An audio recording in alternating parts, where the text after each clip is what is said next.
So I would like to welcome everyone yet again for another webinar from the Copernicus Initiative. This is the first meeting that we're having in English. So thank you very much for both our guests and the audience to accommodate that new setting that we're having. And a very warm welcome to Karoliną Kowalską and Olga Drygałą, who will be joining us today. We have quite a lot to talk about. Two somewhat similar subjects and somewhat very different ones. And to those of us in the audience that are joining us not that well educated in high-end medicine, high-end biology and things like that, you can rest assured neither am I, and I will do my best that so that the things that we talk about are understandable for people of all educations. So starting with the very beginning, the beginning of your careers. How did you, both born and raised up to a certain point in Poland, end up studying abroad?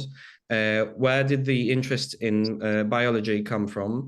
And what was the motivation between going to the foreign university in a foreign country and doing that instead of staying in Poland and studying here? Right, so Olga, do you want to start or should I? Yeah, you can go ahead. Okay. Hi, everyone. My name is Karolina, like already mentioned. So for me, everything started, I believe, around high school time when, or maybe even before, maybe about gymnasium, yes, gymnasium times when you were starting to choose your career path. And I soon realized that biology is interesting, indeed very interesting, and that it is gonna be something that is gonna stick with me for quite a while. Later, I had this opportunity. Basically, my one of my family members migrated to UK. Around the time when I was in gymnasium, around the time when I was making those career choices, and that opportunity made me think. I thought I can do it in Poland, and I can do it as well in another environment. And this is going to be challenging. It's going to be different, and there's going to be new people, and all the other new things. So I thought, why not? And I went there. So I started my education abroad in a college, which is called Impington Village College. I started by doing the IB diploma program, which is something similar to A-levels. It is something similar to what high schoolers in the UK usually do. But this program is mostly for people who not only come from different environments, but also don't know yet where they're going to go. So this program is recognizable all around the world. And it's very easy to translate your grades and your progress and later show it to another university, so wherever you go, and prove what you've done and how it was. So that program was really nice, and it was super helpful for later on for me to choose yet another place. Now, after I finished my IB, I was a little bit confused. I didn't know if I'm going back to Poland because that was the choice of many of my friends back then doing the IB with me. But I thought, since I'm there, since I already learned some English, I practiced it, and I think I am capable of doing something more. I thought, why not? Maybe let's do the studies. So, yes, the confusion was still on because I did not know what I'm gonna do. I knew I liked biology, I knew I liked chemistry, but I wasn't sure about medical studies. There wasn't any reason for that. I just didn't feel it. So I thought, what stays with me is science, or maybe science with some sort of engineering, and that's where I ended up going. and that was biomedical studies, which are, by the way, related to what Olga did, but tiny bit different. I started at City University of London. I did about 3 months of biomedical engineering, and then I realized that that is not quite this. So that came around the time when we had some sort of lectures on like how to apply science in that field, in the field of engineering. And I knew that science is what I like, but the engineering part is not exactly what I am gonna do. The physics, the mechanics, all of this jazz was not for me. So I knew the science is what I need. And also London was a difficult environment. It is very difficult. I am really proud of people who make it there, because it's quite expensive, and it's yeah, especially if you go by yourself and you don't have some sort of external funding, it is quite a challenge. It's doable because many of my friends did it, but yeah, it was quite challenging. So I knew that it's not working, and the biomedical research is not exactly what I am into. So I knew the science is the thing, and then that led me to choose biochemistry as my bachelor program,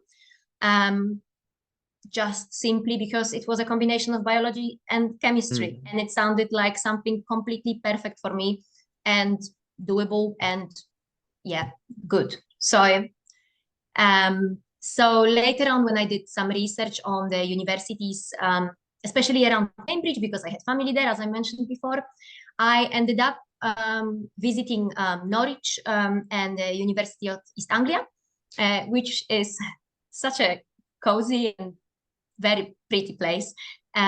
You really just go there once and you stay there for as much as you need to, but it's just a very nice place for students.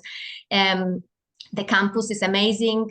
The societies and the whole group of students living all together in one space and experiencing everything together is great. So I totally recommend it for people who are choosing the universities. So that was yeah, and this was actually one more example of doing it in a slightly unorthodox way, at least for me, because I think many of the students that end up in the United Kingdom that went on to study there from Poland do so after leaving high school. And Olga, you yourself have actually gotten to the UK slightly earlier than high school.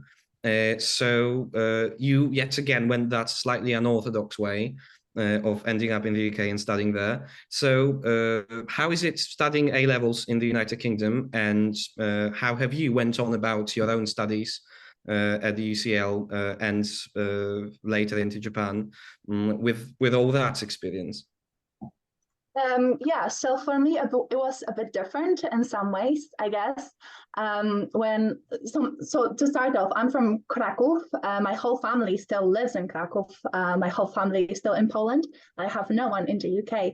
And basically, I guess I always had something in me that kind of wanted to go abroad, study abroad. I don't know, maybe I've watched too many movies, kind of not really sure what happened there. But I always had something in me, like kind of, I knew I was capable of it. I wanted to, I had the courage to do so. And so I found out about this scholarship scheme called British Alumni Society Scholarship through my school in Kraków. And I decided to apply. To be honest, my parents were not exactly happy with it at first, but then they went, you know what, you should apply. If you get in, that's when we're gonna worry about what's next. And if you don't get in, then that's the problem solved. And I guess that's like kind of the rule which I follow and try to follow in my life. Like, you know what, if I get in, then I'm going to think about whether I actually want to go and if I'm ready for it, you know. And if I don't get in, then that's kind of like the problem solved. Try not to worry in advance. So I applied and it happened that I got it. So I went to a boarding school, independent boarding school in Wellington. It's a very small town near Birmingham. And it was called Wicking College. And there I did A-levels, like Jakub mentioned, which are like the very kind of traditional British equivalent of Polish Matura, I guess. they're just a bit different in a way that you only choose 3 or 4 subjects you want to study, and you study them for 2 years. And these are all the subjects you have. So you don't have all the extra ones that you don't choose. So if you don't choose maths, don't choose English, you just don't do maths or don't do English for the 2 years, which I think is great in some ways if you know what you want to do. Slightly worse if you're not exactly sure, which was the case for me, because in Poland, I did biology, chemistry, and maths. Before in junior high school or Polish gymnasium, I did actually Polish and history. So that was also entirely different. And then during my A-levels, I was trying to choose from the range of options available. And because I could only choose 3 or 4 subjects, I kind of went for the ones that I was especially passionate about, so Spanish, and the ones that would be the most practical and kind of open a lot of possibilities for future career later, which was maths, further maths, and computer science. And I really enjoyed them. But then again, I don't know, I'm just the type of person, I think that's kind of relatable though, especially to people my age and slightly younger as well, that I'm just not exactly sure what I'm gonna do in the future. I don't have a particular field, particular discipline that I'm especially interested in. I'm just kind of, you know, there's some disciplines I like less, some subjects I like more, but not one particular one that I know I'm really good at and I really want to do. So after my studies in the boarding school on the bus scholarship, I decided to stay in the UK. I kind of, like Karolina said, I was already here. I knew I could do it. I thought, why not? Why not try, you know? It's a different style of studying. It's a bit more kind of also well-being focused, I guess. So I stayed. I now study data science at UCL, which I chose mostly because of that combination of computer science with some extra skills that kind of allow you to go into many, many different industries in the future, which was what I was looking for at the time, because like I said, I was not entirely sure what I wanted to do. So I just wanted to you know, get the skills basically. And at this point, I guess I'm at this point in life now, once again, where I'm trying to decide what I want to do in the future. And because I was kind of always interested in that kind of biomedical area, I sort of looked for different opportunities in that field. For example, for summer research, I thought that would be really good. I want to go on to do masters, possibly a PhD. I thought, why not do a summer research in that field? And so I went onto the UCL website. I looked for kind of study abroad programs that I don't have a study, like a year abroad scheme on my course. So summer was the only option basically. And I found this program called Amgen Scholars, which is kind of organized by Amgen Foundation, which is a biotechnology company, I guess, and Harvard University. And how it works is that you can apply to one of the world's leading research institutions to conduct biomedical sciences and biotechnology related summer research. So in each institution has a list of projects that you can choose from, and you apply to this one particular project at this particular institution. Now, when I applied last year, it was possible for me as like kind of a Polish student, European student, to apply to Europe or Asia. I think now, unfortunately, that's changed. So if you're from Europe, you can only apply to Europe. If you're from Asia, you can only apply from Asia. If you're from the North America, you can only apply to North America, which kind of evens out the chances of getting into the program. So I applied to this one project focused a bit more on kind of biomedical sciences and physics, which did not require me to have any previous knowledge of like the biomedical field, in a sense that I didn't have to kind of study a related course. And yeah, and I got in. I was very lucky to get in. And I went on, did that 2-month summer research this last summer.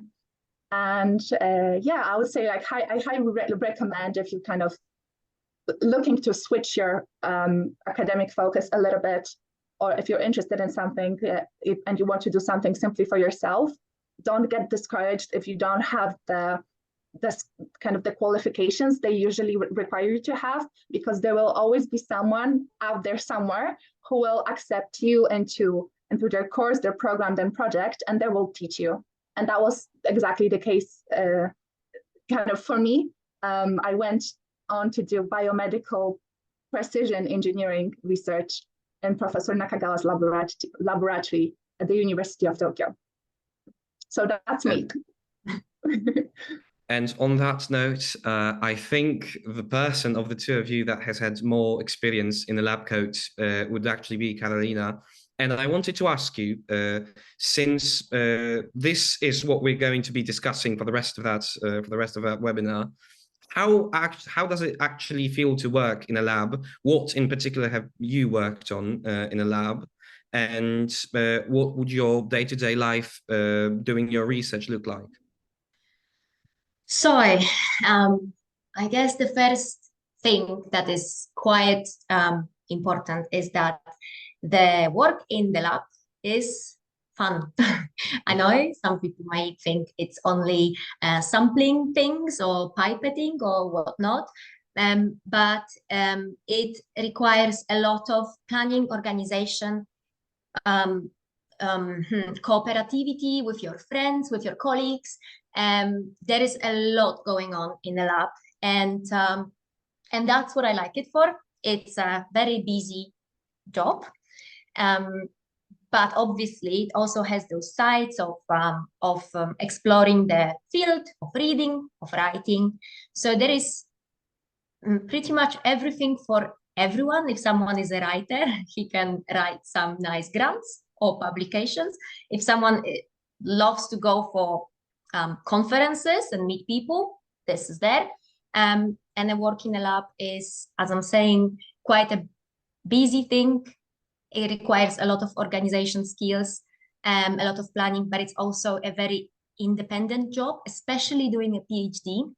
Is the first time when you actually do your things by yourself. You are being told by your supervisor, you're being guided by your supervisor, right? So there's a few things you need to do that he or she tells you to do, but everything else and the methods and the people and all the things around, all the planning and organization you need to do by yourself. And it's fun. And you feel like you have something that is yours, because usually the people who work in research, they have some very specific areas, and they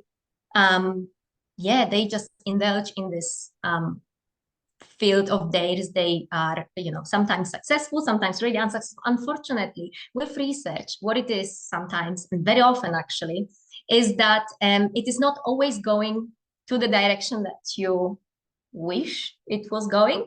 If you end up working in industry in some established pharmaceutical company that knows what is doing for years, and you apply the protocols and everything goes well, that's one side of the coin. And if someone likes that, it's great. And then research, as the word implies, is research. So oftentimes it's not exactly great, but then in the end, it's very rewarding when you get to that place where you wanted to be, and you actually, discover whatever you were trying to discover. Yeah. So that is the work in a research in general. Work in a lab depends which lab. Our lab is specialized in, well, now we're talking about the PhD studies, because before I left it at bachelor's, later on there was a whole story of me doing mass spectrometry and learning what structural biology is about.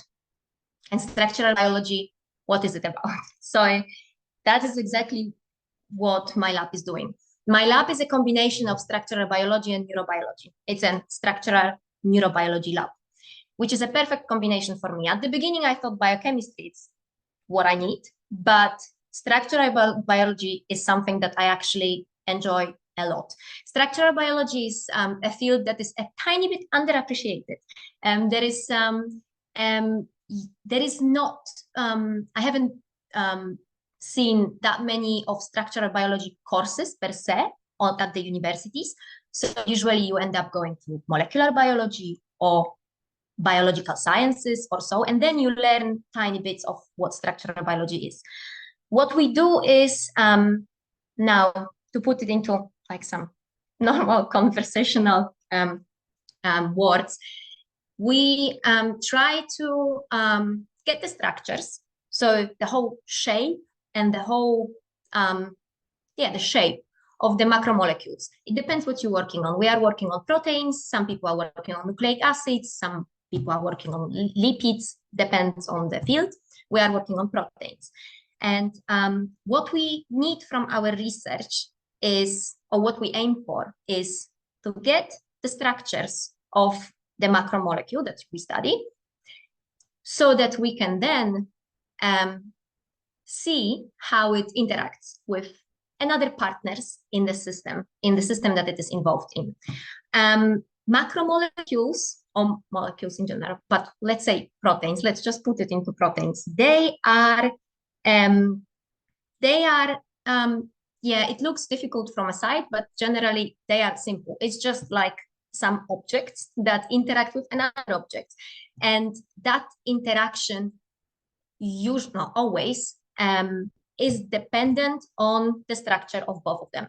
So if we don't know the structure, we have no clue how the interaction is gonna progress and what is gonna happen, what chemical reactions are gonna happen around it, what physiological outputs are gonna be from this interaction. So you always need to start from the very beginning. That's what we do. We just look at those macromolecules and we decide, okay, so if the shape is A, B, and C, then with the other macromolecule, it must interact in this sort of pattern, because this is what applies to this kind of shape. So this is that. We study those proteins in a field of neurobiology, and the whole thing that we study in our lab, the main field of our study, the field is structural neurobiology, but the main point of our studies is to see is to discover what guides the axons while they finding their way to their partners. So when the organ is developed, the axons, which are the neuronal cells, they grow, they migrate, they move, basically. They move in space. As they move, they take directions. They either go right or go left, or go forward or go back. It's that simple. And for them to do that, they need to be guided by, it's called cues, and those cues are either attractive or repulsive. So we study some of those cues. We study the cues, for example, such as semaphorins, that can be either attractive or repulsive. However, in general, we study them. We study the receptors, so the proteins that they interact with, and we study the proteins inside the cells. And this is the whole signaling pathways from which the axons get the information where to go. My thing in the whole of this research is to study the protein that is inside the cell, that gets the information from the cues, from the outside of the cell, get the information, am I going forward or am I going backward? And it translates it onto the cytoskeleton. Now, cytoskeleton is another thing. Cytoskeleton is like a skeleton of a cell, and the cell can take those directions depending on the structure of this skeleton, of this cytoskeleton. If something affects this structure, it changes the direction. And the protein that I study is directly affecting the cytoskeleton. It depolymerizes it, it completely breaks it down in a way, and this causes the change of the direction of the axon movement. Obviously, this has applications. It has medical applications.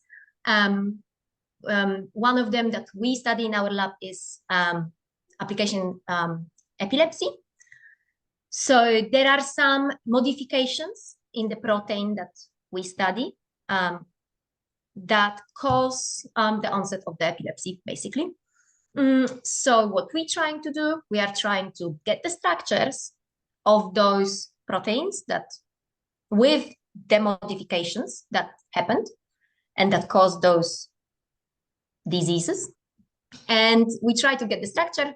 Then from that, we try to see how it interacts, what's the function, what's the kinetics, and so on and so on. But we start from the structure. That's what we're interested about. And it's a really interesting thing for the people who like to work in a wet lab, but also for the people who are more of a, I don't really have a word for that, but the people who just like working from, I guess, the computers and not really fans of wet lab, because the proteins have two stages. They need to be produced, they need to be purified, they need to be actually in our hands. And later on, we don't know how they look, so we need to model them. And that's another part. That's for the people who like to sit at computers and model things. We need to apply some knowledge of how the molecules bind to each other, and the interactions of molecules and the atoms and the amino acids, how they can fit into that structure so that we have it and we certain that it definitely looks like this. I can certainly see a certain student from UCL doing data science finding their way into your research as a perfectly valid element of the team.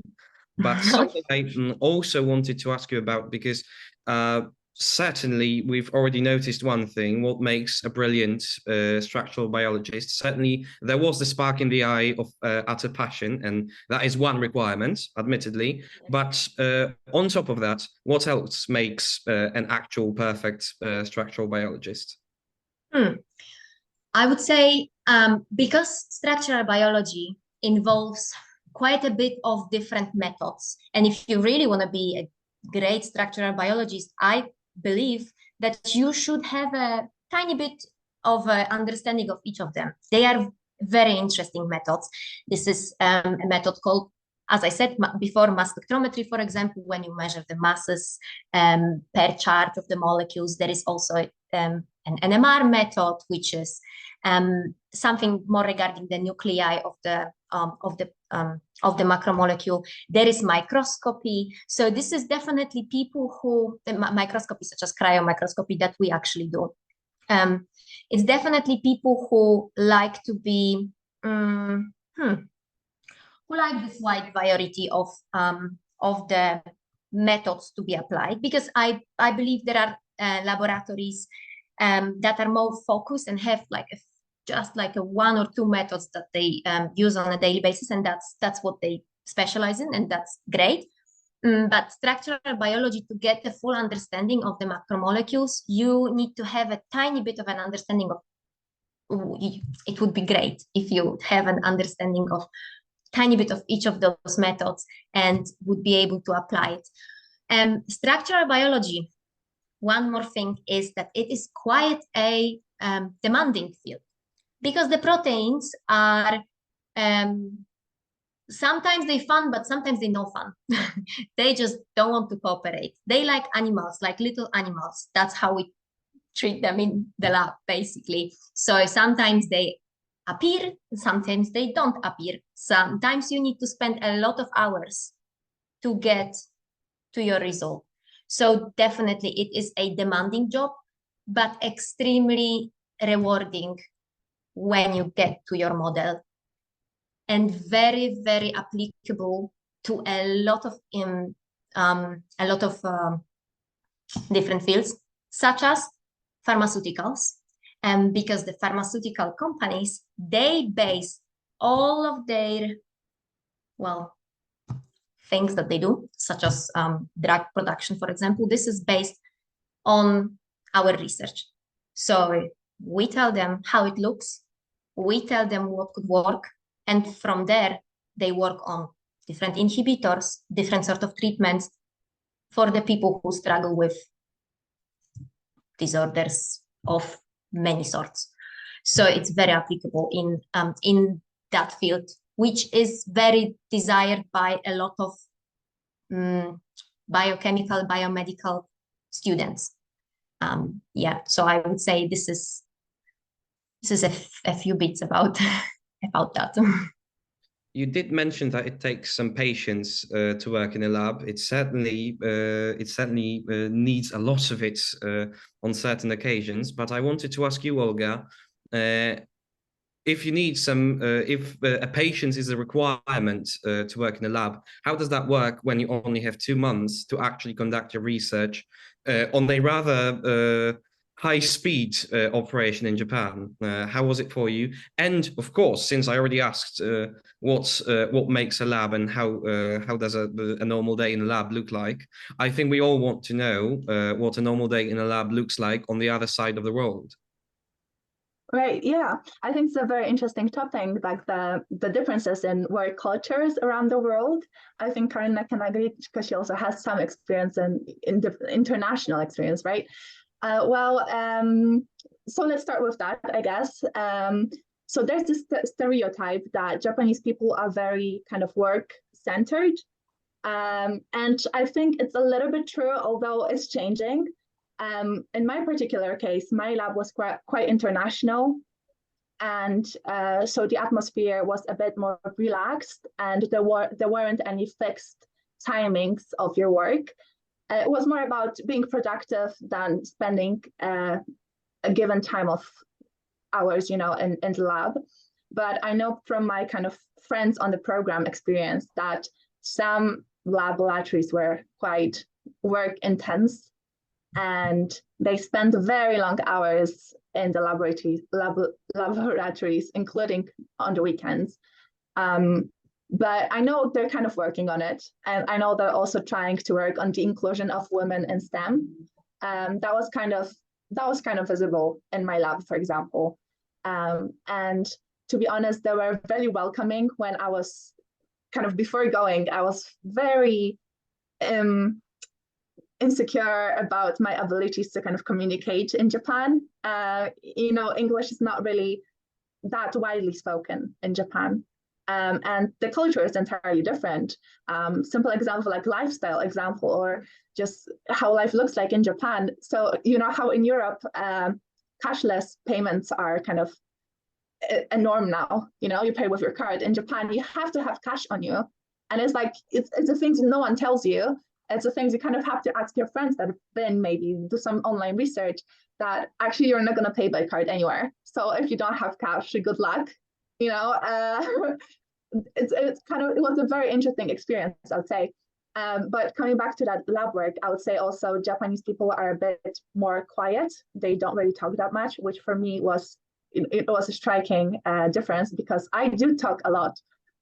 So this silence in the lab, everyone was very kind of work-centered, but at the same time, they were also very welcoming, and they really wanted to kind of promote that cultural experience exchange in a way that we would have cultural events for us to immerse into the Japanese culture, and then also we could kind of share something with them. So that was I think that was a very nice part of this program and my work at the University of Tokyo, that I kind of, apart from being productive in the lab, I also got a chance to do some tourism, see some parts of Japan, get a sense of what the culture is like, what the people are like. And that was kind of, I think that was like the best part of it, When it comes to research, as a beginner researcher, I would say, yeah, my kind of scope of my research does not compare to the scope of Karolina's research, for example. But like Jakub said, 2 months is quite high speed, So my research focused in particular on the kind of technical aspect of the setup for ultra-fast imaging of the acoustic interaction of shockwaves with human body, and in particular soft tissues, for example, neurons. So the technical setup, that was kind of my responsibility, and this project as a whole was slightly bigger than my input only. But over the two months, I kind of worked on setting up the laser and the microscope and the image sensor to be able to induce ablation in cultural cell medium and be able to see how the shockwave propagates through this medium in nanosecond timescales, which is, quite fast. So as a bit of kind of context background to this research, shockwave therapy is used in medicine in a variety of procedures, for example, pain relief, kidney stones disintegration, or heart tissue, kind of cancerous heart tissue removal, for example. But the exact mechanisms of its work on soft tissues, such as neurons, is not yet entirely clear. So kind of the aim was to set a foundation for future similar studies that would be more detailed, So what I did, I had a laser and I used it for two purposes.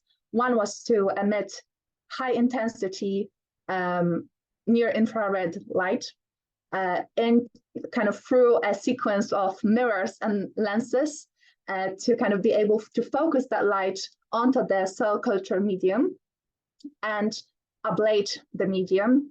Ablate meaning kind of when the laser hits the medium, it quickly evaporates and high pressure is created, and then the pressure suddenly drops. And in that very moment, some air bubbles are released in the medium and kind of acoustic waves are created. So it's kind of not exactly a shock wave. The difference between shock wave and acoustic wave is kind of, and the basis is that the acoustic wave is slightly lower intensity, slightly lower power. And then the second purpose of using the laser light was to image the process of the propagation of this wave through the medium. So to a human eye, laser light looks continuous, but actually it is pulsed. So there's pulses, but they just happen so quickly that you cannot see it. So what I would do is I would split the laser light into 9 sister pulses, 9 identical small pulses. And using some mirrors and lenses, I was able to kind of control the intervals between those pulses. And I set them to be 2 nanoseconds. There's some techniques to measure if they actually happen at that interval. So I used 2 nanosecond, 9 pulses, simply because normally the length of the shockwave, the time it would take for it to propagate through the medium is around 18 nanoseconds. So I would be able to kind of see the whole process. And I would kind of pass the separate 9 pulses in 2 nanosecond intervals through the microscope when we had the sample. And that image, kind of like the image captured at that particular moment, would go out of a microscope in a different point, and it would kind of get passed and inverted and magnified into the image sensor, and then that would be connected to a computer. So in the end, I would get 9 frames of how kind of the process looked like at 2 nanoseconds, 4 nanoseconds, 6 nanoseconds, etc. The thing is, a normal kind of cameras, scientific camera or something like that wouldn't work. A single image taken is not enough to see the whole process. And then again, because it's in nanosecond, it happens in nanoseconds, and a camera does not capture it in as much detail as we would like to. So that's kind of why we have to use this laser to do it, So that was my part. It might sound like not a lot, but actually the lab is called precision engineering because you need to be very, very precise. All the kind of the mirrors, the lenses are very small.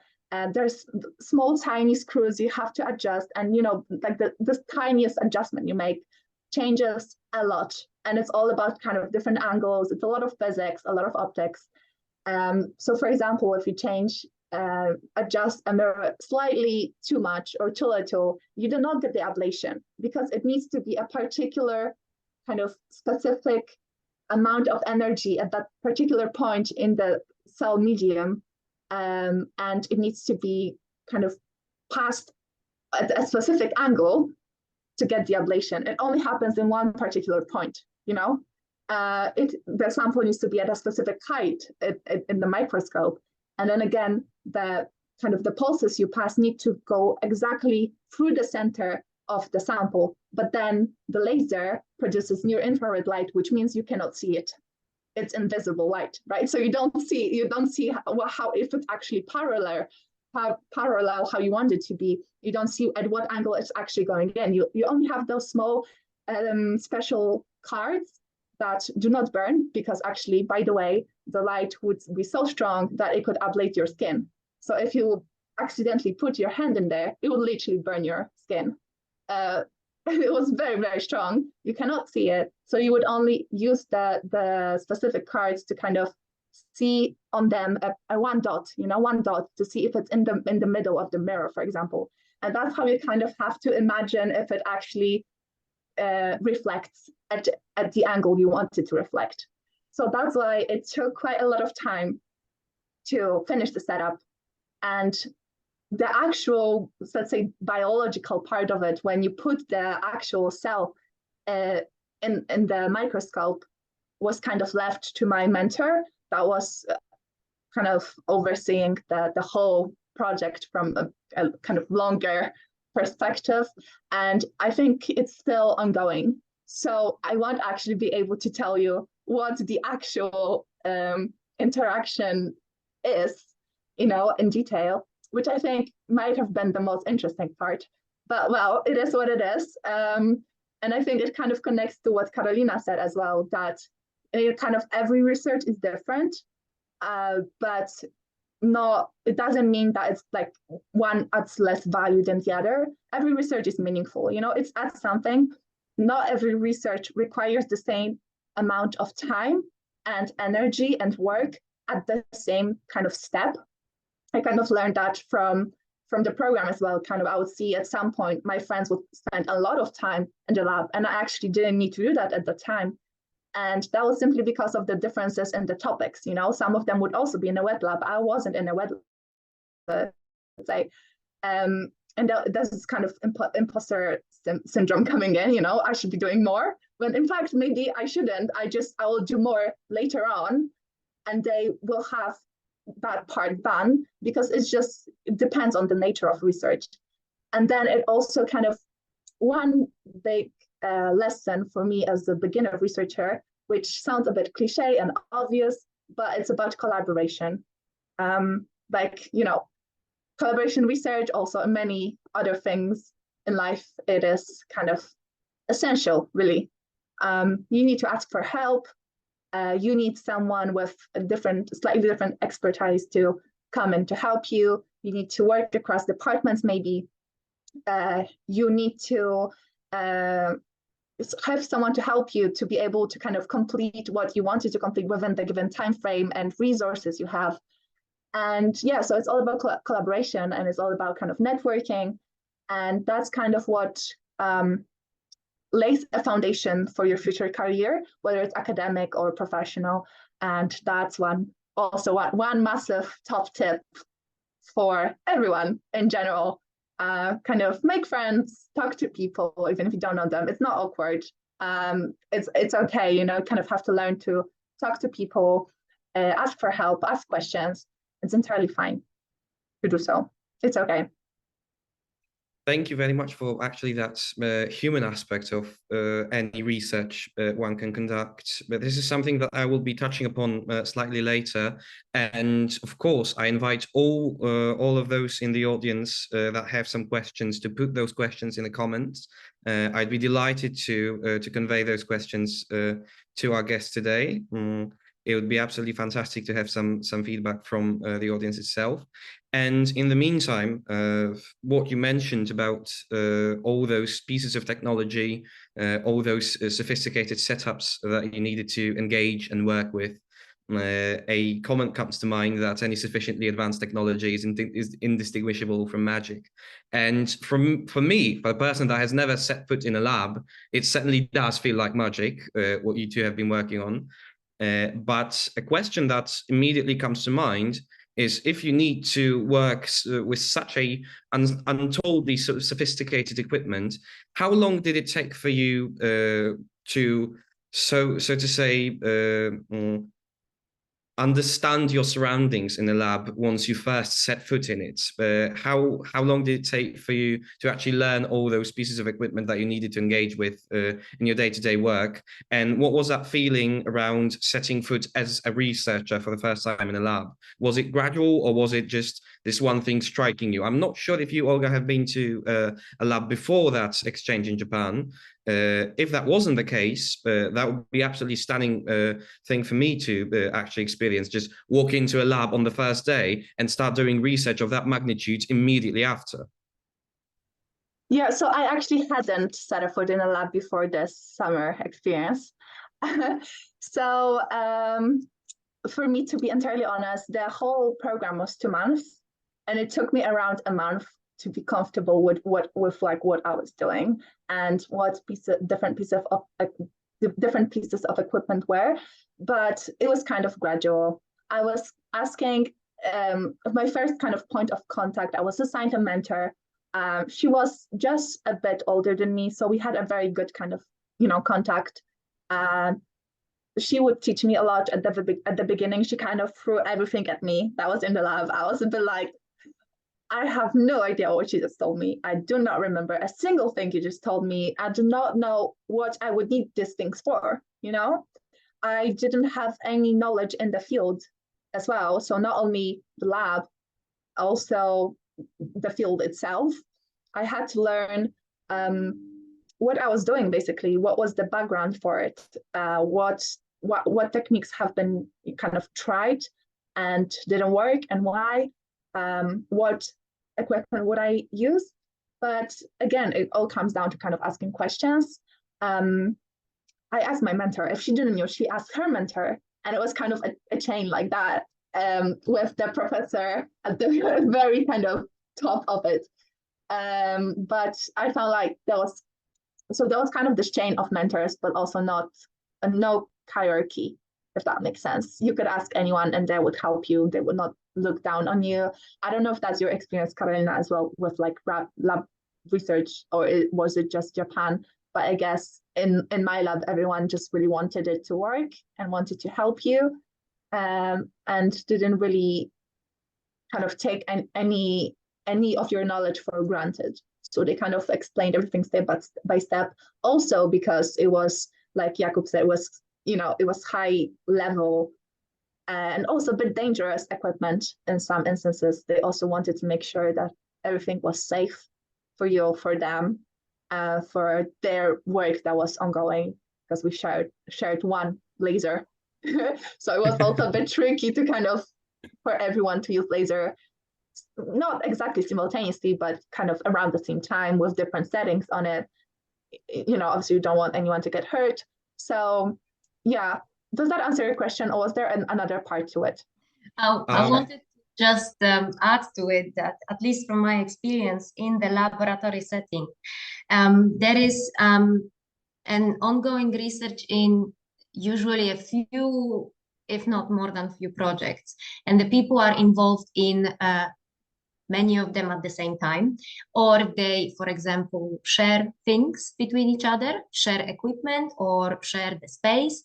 So it is not only, it's first of all, I hope that it is from the good heart as well, but also it is beneficial for all of the lab members to either finish the project or not to damage the equipment, like you said, or to keep the safe and clean space, because we are all working in one institute, and I mean, not us, but in particular personal setting. You are working in one institute, you never know what you're gonna need. You never know if you're not gonna need that equipment in the future. So you also don't want to damage someone else's things. And also the equipment in lab usually is very expensive. So that's another beneficial thing why everyone is trying to be safe, be cautious, and help each other with that. Yeah. Definitely very expensive. That is pure fact. Yeah. You've already mentioned that, Olga, that sharing a laser that can ablate your skin is very much a bonding experience for another lab, for another person in the lab sharing it with you. But there is an absolutely brilliant question that I certainly ask myself about my own career so far on many occasions. And thank you very much, Kaya, for asking it. So from your experience, having gone so far in your own research and in your own career, what is something that you would do differently about your past research, looking back at it? Good question. Very tricky, isn't it? Well, for me, my research wasn't very long, so I guess there's like simultaneously a lot of things I could do differently, but also a lot of things I probably wouldn't at this point of education and academic research. I didn't really have much experience in it. I feel like I still don't. So I probably could have been even more productive, if that makes sense. If maybe I guess I could have done a bit more reading about what I was doing earlier on and ask questions before actually coming to the lab. Maybe that would have sped up things a little bit, although I'm also not entirely sure, because I feel like it is different reading about something online and actually seeing the equipment in person. I would say in general, though, I probably would have applied for a similar experience earlier on. I'm now in my final year, and I feel like it was very important to see if it's something research, if it's something I would like to do, if the field is something I like. And I feel like it is, but it's still only this one experience that I have. And there's so many, other options I could still explore. But at this time, like at this point, because it's my final year of undergraduate studies, I feel like I'm also at the point where I kind of have to decide what I'm going to do next. So I knew some people at the program that were just in the first year, for example, and they didn't exactly know what they were doing either, but they were kind of making use of what's out there early on. And I feel like that is what you should do, and what I could have done better. Just look for different opportunities earlier. Don't be scared to apply. Even, I feel like, I don't know, I've applied for many things in life, and I've made use of many different opportunities, which I think is good. But then when it comes to academics, I'm always kind of a bit self-conscious about my level of knowledge in a particular field, which is, I feel like it's kind of reasonable for me, because I have no experience in like biomedical sciences except for that summer research. But at the same time, I feel like it is good to believe in yourself a bit more and kind of realize, I feel like, especially when you're young, you kind of have to realize that actually nobody knows as much as you think they know, and everyone still has something to learn. And so that's why it's okay to kind of try to do something more early on. And especially because if you're kind of trying to do something earlier, everyone else also knows you're just like new to this, and they know they have been at this point in life as well, and maybe they didn't do as much as you. So you're already kind of, a superhero in their eyes. They're like, wow, she's already doing something. So it does not matter if she's really good or not, if she asks a lot of questions, if the questions are, kind of very high level or basic level, it does not matter, because she is doing something. And I feel like as much as I love kind of having everything sorted out and planned, I'm that type of person, I feel like just go with the flow. What I should have done earlier, and what I should do, and what everyone should do a little bit. Go with the flow, see what's out there, apply for different things. Just, it's not going to hurt you. It's not going to hurt you. it's just And that before we get an answer from Karolina, because I'm really interested to hear that, especially that you so much further in your own research path, I wanted to ask in particular, add to that question, after your studies in the UK, you ended up working and doing your research in the Czech Institute for Research in Karlovy University in Czechia. And I wanted to ask, why in particular, especially with all that benefit of hindsight, why in particular have you gone with Czech Republic for your place of research? Yes, so can you hear me? Yes, okay. So that is, I would say this is a question on a more of a personal side, because that was a choice half-half, career related and just life related. First of all, during well, the time prior, so about my bachelor studies, me and my partner decided that because my partner is Slovak as well, right? So we all from the same region. We decided that we want to experience some other place, and that was the time when I was planning to go to work. So I didn't mind any place really. I just wanted to apply my bachelor skills to work in some sort of lab. So so we thought that Prague, because Prague is special, Prague is amazing, Prague is a great place to be. It's beautiful and it's fun and it's close to our homes and it's close to family. This was very important for me at that time, because by that time I was quiet for a while in England, and as I was saying, this is quite personal experience. It can be completely different, and I have a lot of friends who didn't experience that, but it is Europe, it is quite close, but it's completely different. It's different type of it's different type of climate, for example. It's different type of education. It's different type of work ethics or work flow in general. Everything is different. So I felt like I need to come back closer to mine. So again, as I said, it's a bit personal, but I didn't want to go back to Poland. And this is quite, I think, an important bit for this conversation, because I really wanted to stay within the international community. This was something that I was cherishing from the very beginning. The international community usually works also a tiny bit different than the community of the certain place. The people come from all over the place, and they are there to do their things, to get to know each other, to make some collaborations, and to go forward. And that was something that I really wanted to continue. So I wanted to be close to my home, but also be in that international community. Beside that, the university itself has a whole massive history, because it's obviously really old. It has more than 600 years. Also, it is quite high on the rankings, especially within European standards. So that was this. And I must say, if I was to put a point from my career perspective, that would be that I found the perfect project, because I really was looking for something that was a structural biology and a neurobiology. And my laboratory was a perfect combination, so I was all set. I knew this is a perfect place. Yeah, so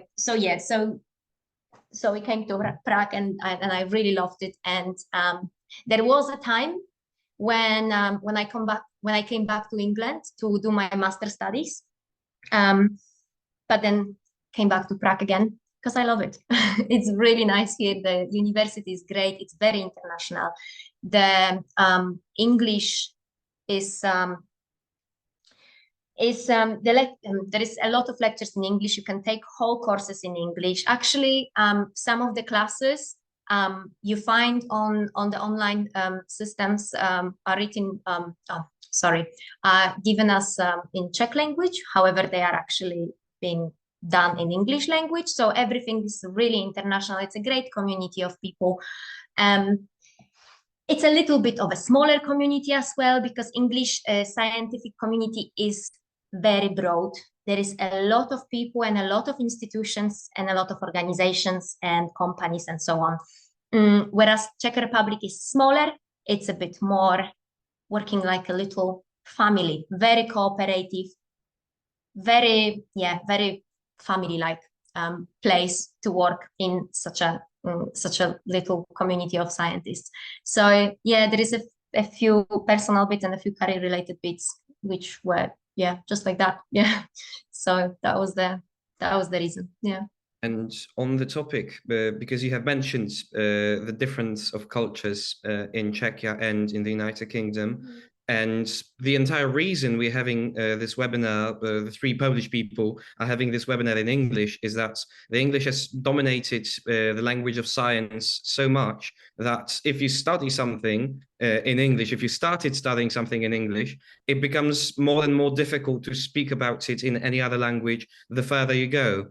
And as funny as it is, and as much as I will be asking some more questions about that particular difference of work culture at the very end, before we've already discussed the benefit of hindsight and how would you use it, and I will certainly want to discuss the perspectives for the future for you, and perspectives for the future for people like you that you will have the perfect opportunity to advise during this webinar. But there's one more question that I wanted to ask. There are two very ambitious and interesting academics that I'm talking to here, and both of them are women. And the question is almost obvious. Who inspired you to go into sciences? Is there any particular academic, is there any particular individual that has inspired you to go into that particular path? Well, I will start because it's extremely simple to me. I have a cousin in science. My cousin, obviously there is tons of people who inspire me, and we're talking scientists of the generations back. But I was watching him grow in this field. I was watching him becoming a researcher, and I was listening to his stories and to his and I was understanding and listening to his achievements, and I just thought that this is quite a quirky and also a little bit fun and different way to do your life. So that was, for me, it's a family member for sure. He's studying physics. He's astrophysician in Heidelberg. So yeah, that's yet another level of science, but maybe we're gonna get there one day. We'll see. And for you, Olga? I guess I don't have a particular inspiration when it comes to science, but I can definitely tell you kind of who pushed me into it, and it's my parents, and in particular my mom.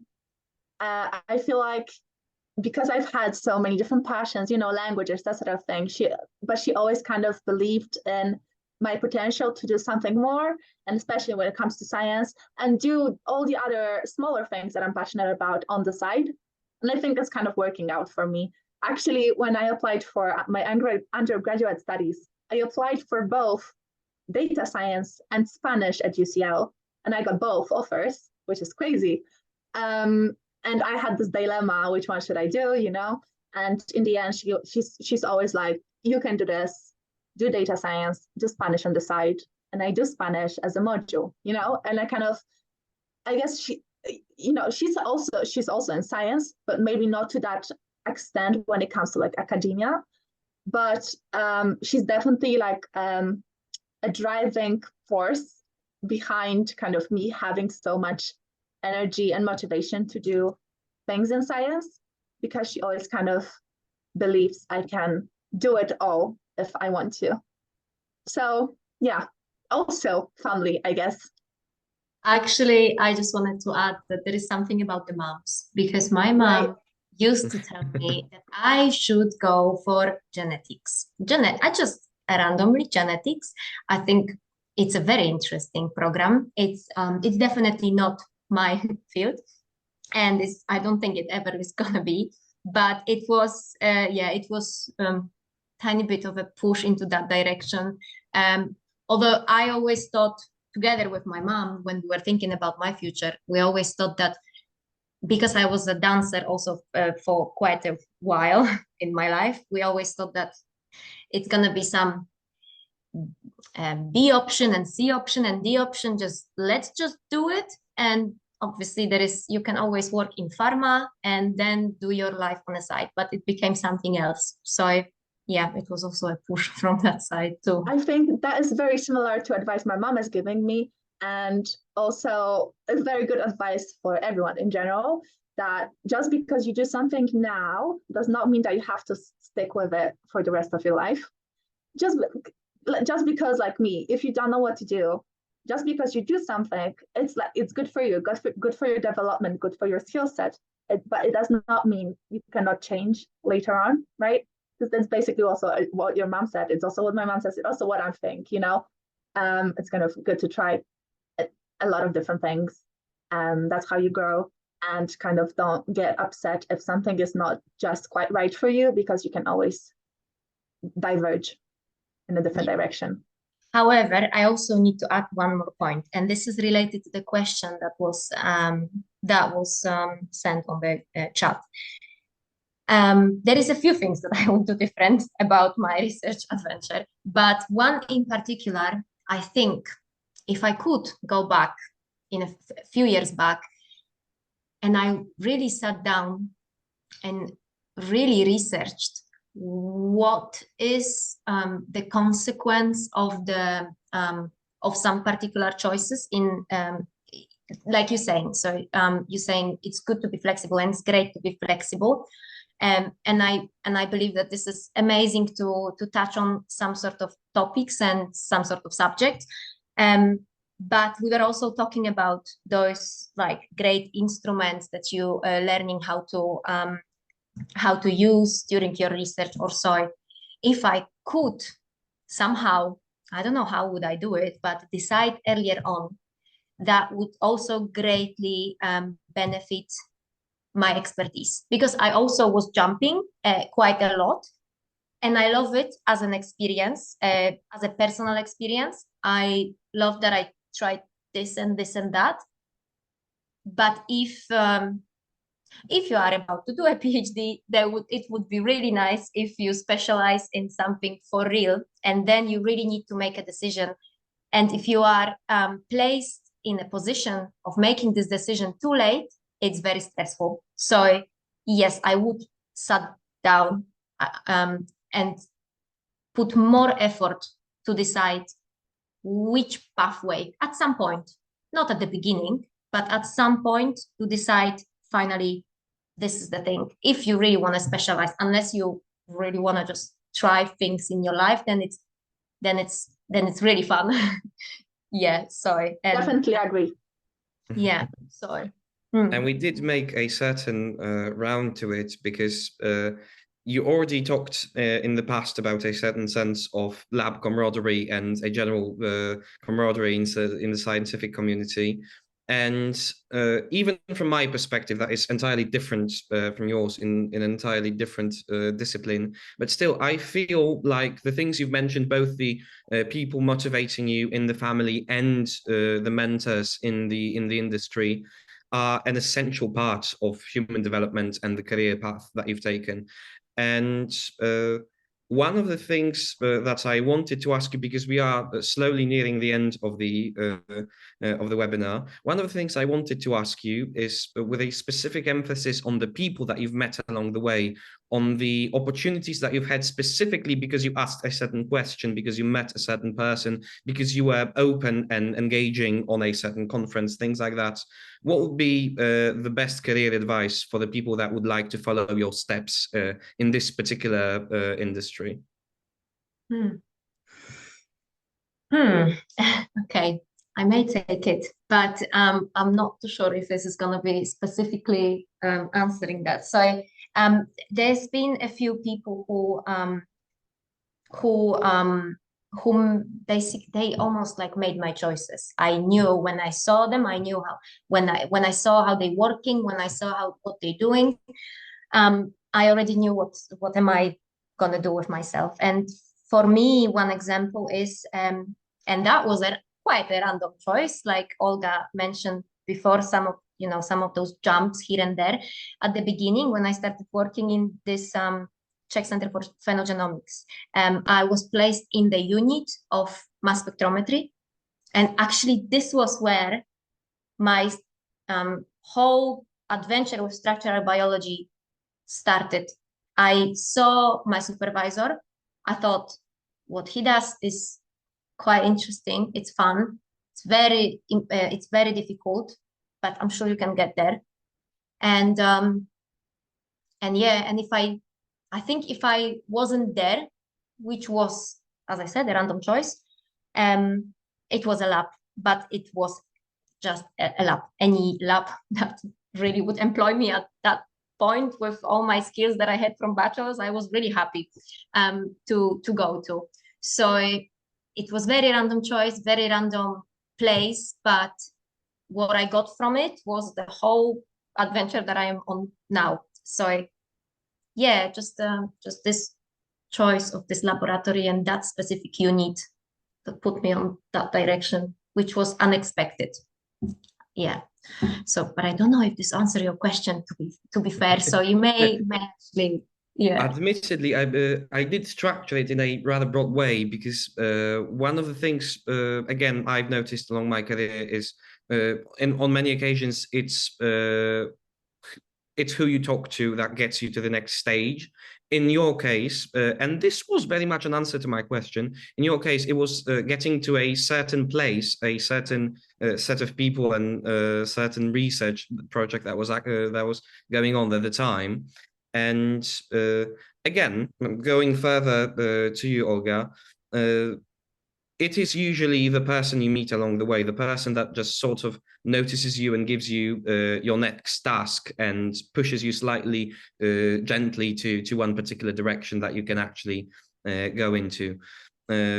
What would you advise? What particular ways of getting yourself into that one particular lab and meeting that one particular person, on top of asking and being an engaging part of the lab and of the community naturally? And what advice would you give? Oh, that's a very good question. I think, there's always someone somewhere that will want to help you, like from their own heart, from their own goodwill, But I think it is, I don't know if I can give any advice on that other than what you already said. It is mostly up to you if you want to make use of it. If you want to kind of make it seen that you want to be a part of something, So it is mostly about asking, about doing your reading, about meeting people, just like chatting them up a little bit, just to give an example. I did a summer internship in a biotechnology company. And how I got it is basically, I went to this one conference and I met this lady who was basically a headhunter. And I was like, you know what, I don't have much experience in any of it, in data science and biotechnology, but I'm interested. Is there any chance you could, suggest anyone I could contact? Because I was in my first year and it's pretty hard to get an internship as a first year. And I was like, I just want to do it early on. It's hard. I've been looking for opportunities, cannot find anything. Is there anything you would like? You could suggest me? She's like, here's my LinkedIn. Well, very important part. Here's my LinkedIn. Message me today so I know, who you are, what we talked about just now, and I will let you know. And she did get back to me. She gave me a contact to someone who gave me a contact to someone else who said, yeah, we'll take you. They created the opportunity especially for me. They didn't have anything like internship at that company, but they were like, actually, very good idea. If you want to learn, great, 2 months summer internship. What would you like to learn in particular? I think it's about those people being willing kind of to help you. If not, there will be someone else. But it is mostly, after all, about you making the first step, you know? And if I can add to it just one thing, that's one of the things that strike me, and by now I really love that aspect of the international communities, because in the international communities, such as international science community, scientist community, for example, the people who are there, they got there using one of those tools that we just talked about, and they had to do something extra to be there, and they planning on something extra later on. So there is very it's an extremely dynamic group of people, and all the people who are there, they know that they need help, and so they want to give a lot of help, which is what I love in the international community. And this is one of the reasons why I'm still in it, why I don't know how the studies or how the academia looks like in Poland, but this is what I experienced outside, abroad, and especially within those, again, communities of foreign people who struggle with the same thing, who have the same problems, and who are trying to aim, and they just need to help each other. And I think this is what is very relatable to all of us, because I believe that we all like part of this group too. And yeah. On this note, can I just add, I think if you are someone watching this and you are interested in any of those topics, I don't know, applying for A-levels on the British Alumni Society scholarship, which, by the way, the next round of applications is going to start in December.